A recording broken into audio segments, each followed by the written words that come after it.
I'm Josephine Johnston, Director of Research at the Hastings Center. Today I'm speaking with the authors of a new book, Regulating Preimplantation Genetic Diagnosis in the United States, The Limits of Unlimited Selection. Hi, I'm Michelle Bayefsky. I am a predoctoral fellow at the National Institutes of Health Department of Bioethics. I'm Bruce Jennings. I'm the Director of Bioethics at the Center for Humans and Nature and Senior Advisor at the Hastings Center.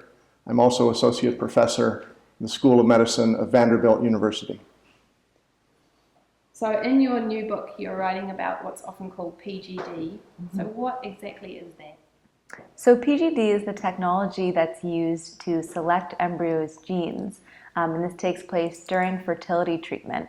A couple will come in, they might have a genetic condition that they don't want to pass on to their child, and they'll have to go through fertility treatment through IVF.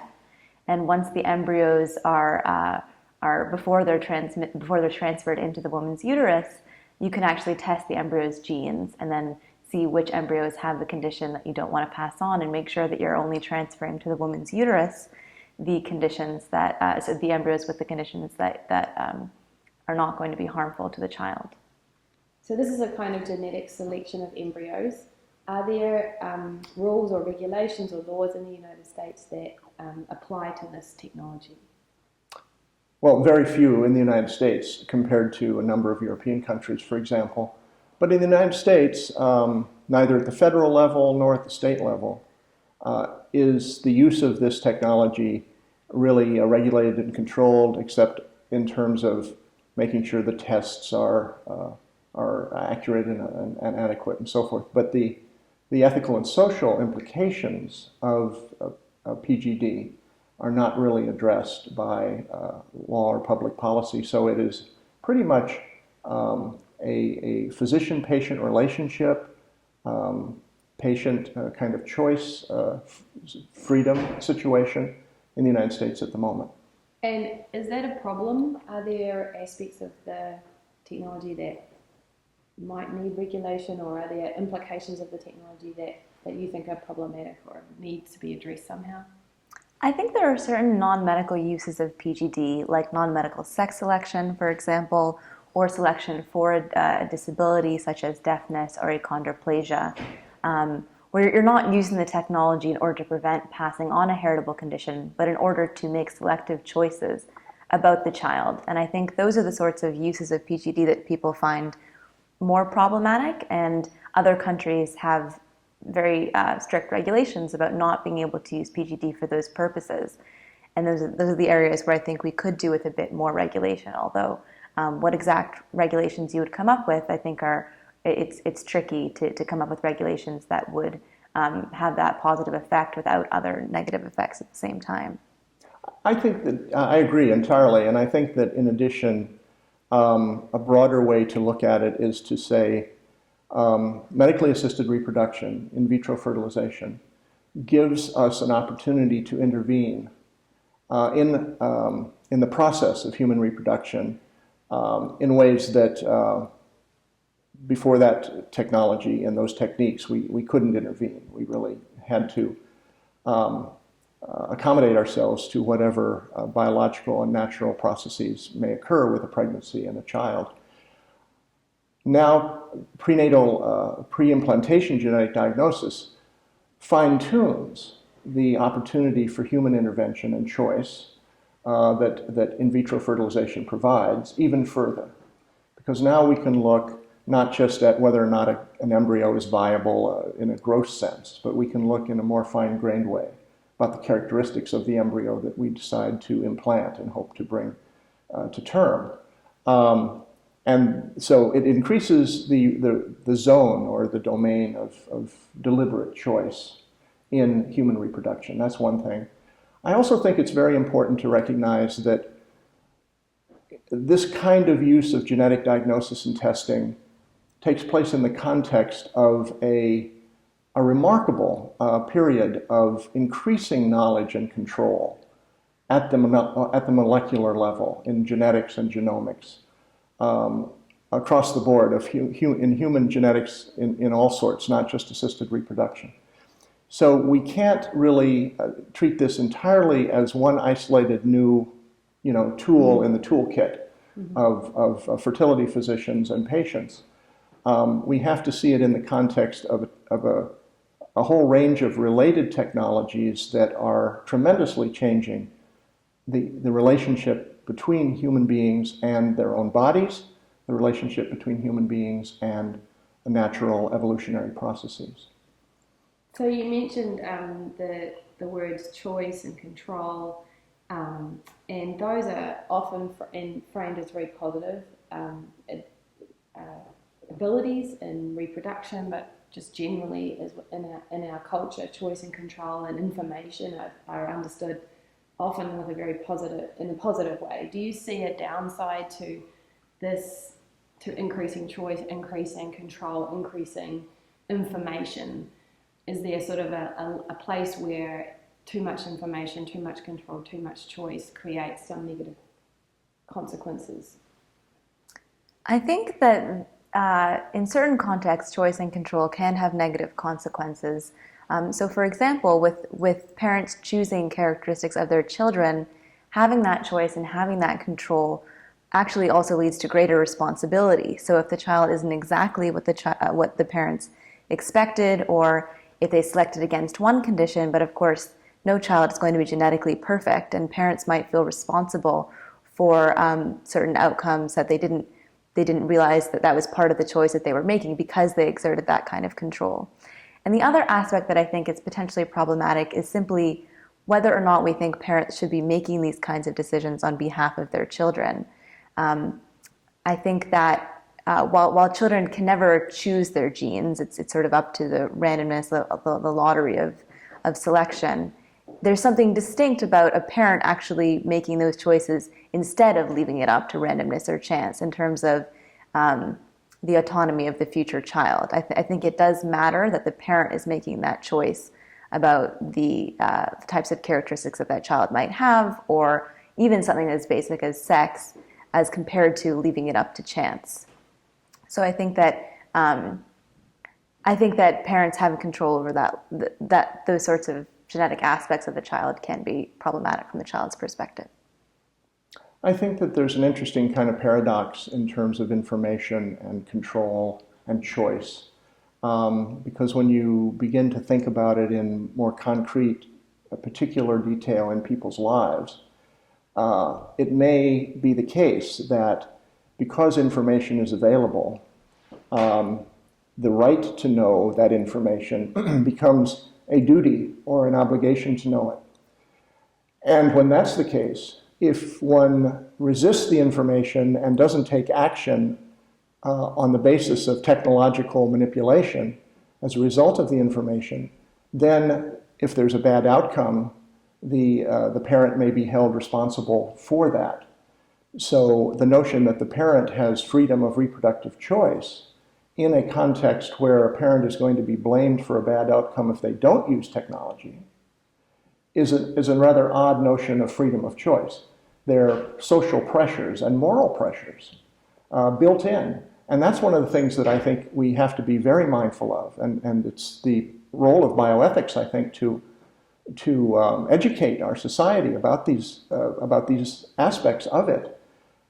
Technologies, I think, almost always carry within them a certain logic, a logic of use, not a logic of choice, or reframing the way we understand choices.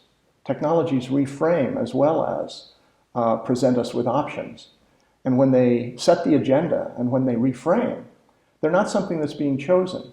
They're something that is sort of redefining the context of choosing as an activity. That's subtle. Most people find it hard to get their head around that kind of phenomenon. But I think it's so common now in all technologies, but certainly in the biomedical technologies.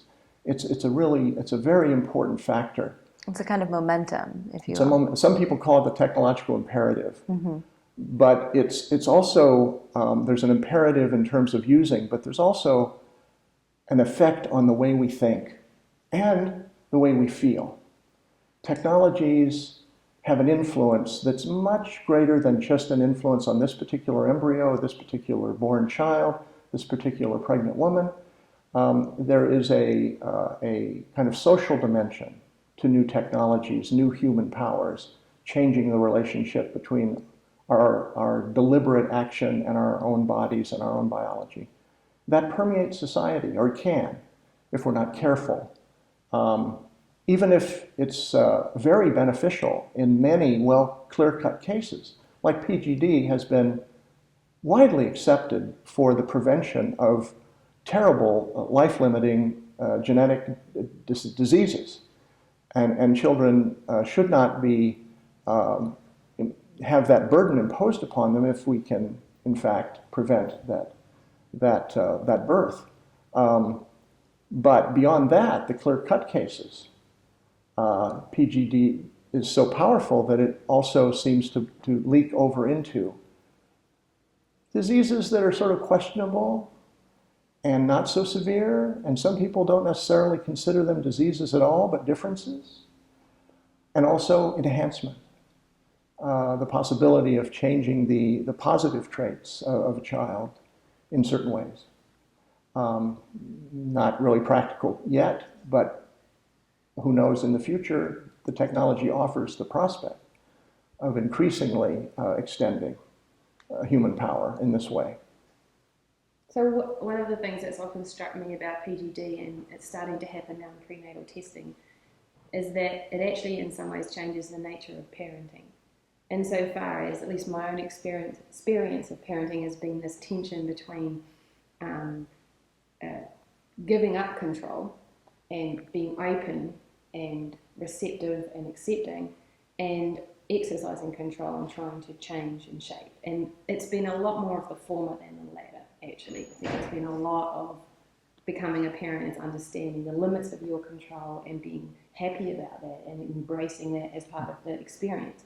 And if you think about something like PGD as kind of one of the first decisions that a prospective parent might make about how they are going to parent, then maybe that emotional and element of it sort of that you were mentioning comes up, where you are thinking about who am I as a parent and how does this impact the way that I'm going to parent and the way I'm going to understand the nature of parenting to be. And I think that's very interesting that you've talked about sort of responsibility as like the dark side or of choice. Like if you have choice, you also have responsibility, where in the past we would say, oh, this is just what happened. And now even if you turn down using the technology, you've made a choice and you have this kind of responsibility that you never had before. Then that can be a burden. So in your book, do you conclude with some recommendations about how to navigate these conflicting values and how to maximize the benefits without necessarily accepting all of the implications of the technology?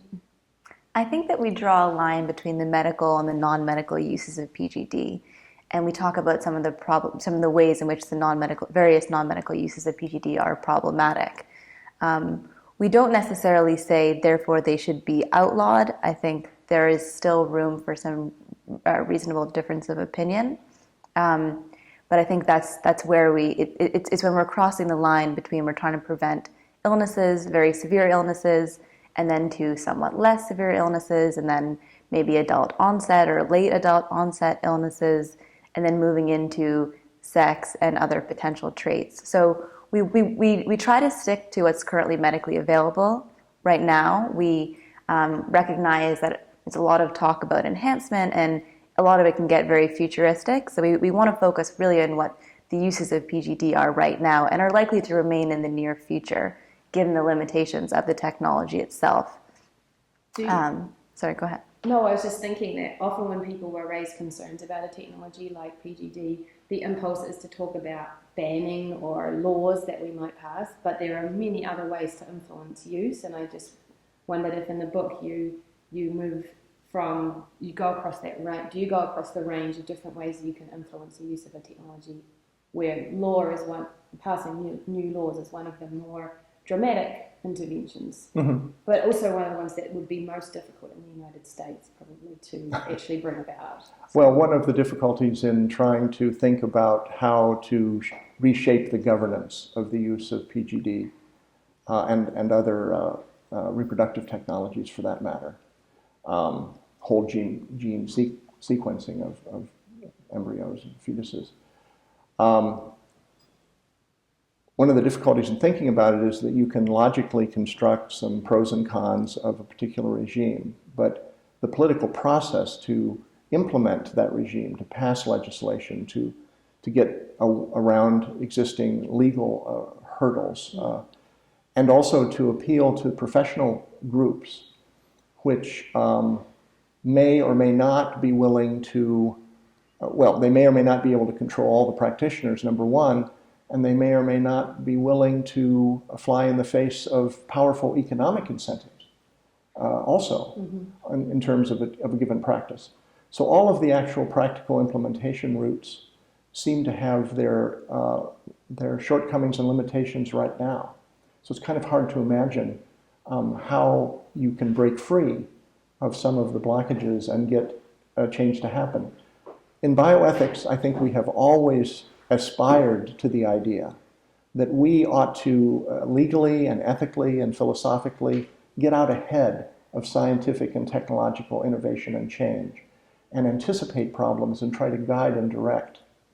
Technology and science move quickly. Law and ethics move very slowly, and governance moves very slowly. So we've never really been ahead of the curve. We've always been in a reactive mode. And by the time something is already well established and proven scientifically and maybe being offered in a lot of clinics,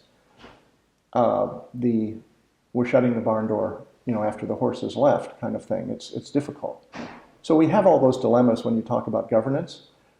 I think finally, at the end of the day, we do have to rely yet again on small d democracy. We have to rely yet again on changes of the moral culture and attitudes that people have at the grassroots level to provide the foundation, a constituency of willingness to govern more effectively and efficiently, rather than just sort of let it be a laissez-faire society and situation, or let the marketplace determine what gets done and who can benefit from it and who doesn't. We need to have that base. And these are complicated issues, so it's extremely difficult to get the base, to get the education, to get the discussion going. And it becomes very simplistic and sloganeering at the base level all too often. But that's not desirable either. But I think we have to work at all levels, including the grassroots level, to try to get a more deliberative process and more consensus building eventually to govern this, because PGD is really a relatively small aspect in terms of the numbers of people who use it and so on. But we face some really large genetic possibilities in the near future. And we're going to have some mechanism for developing societal consensus on the values and the way we want to be shaped, the kind of people we want to be, and what we want to be able to do, and what we are willing to forego. I'll just ask one more question, which is, who do you feel would most benefit from reading the book that you and Bruce have written? I think that there's really a potential for a wide audience here. I would hope that specialists in infertility would be interested. We do talk a lot about self-regulation in the book and the potential for self-regulation if it comes out with some kind of strong stance on the uses of PGD. Could make a difference here in terms of what doctors feel comfortable carrying out in their own clinics. I also think that a lot of people, as Bruce just said, there are a lot of people who are going to be making reproductive choices in one way or the other, whether it's PGD, that's a pretty small population, but a lot of people are going to be getting more and more information about their fetuses and about their children at different points in their lives. So I think there's really potential for quite a broad audience here. What did Bruce said? I agree.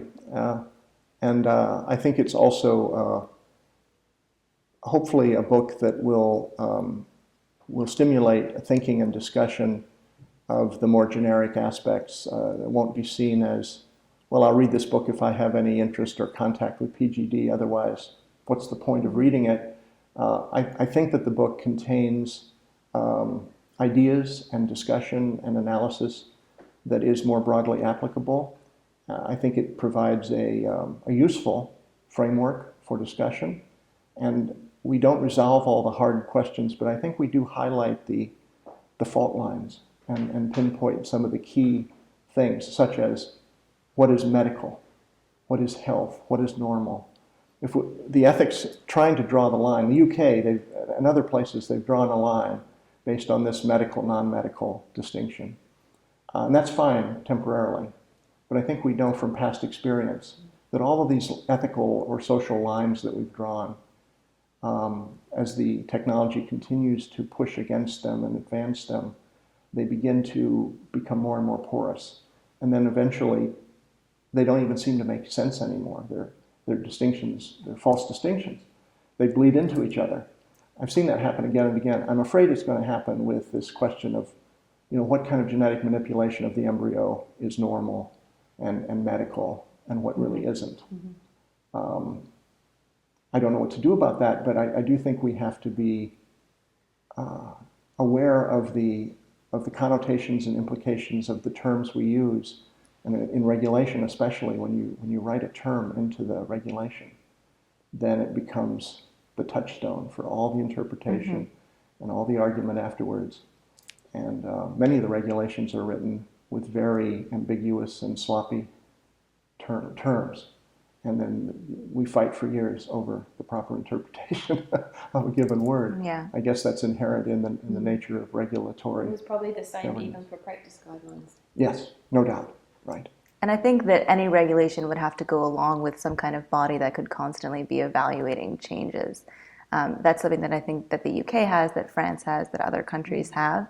And I think, it would be very difficult, especially in an area that touches upon genomics, where there are constantly new changes, new developments, that there would have to be some flexibility built into any regulatory system that was devised.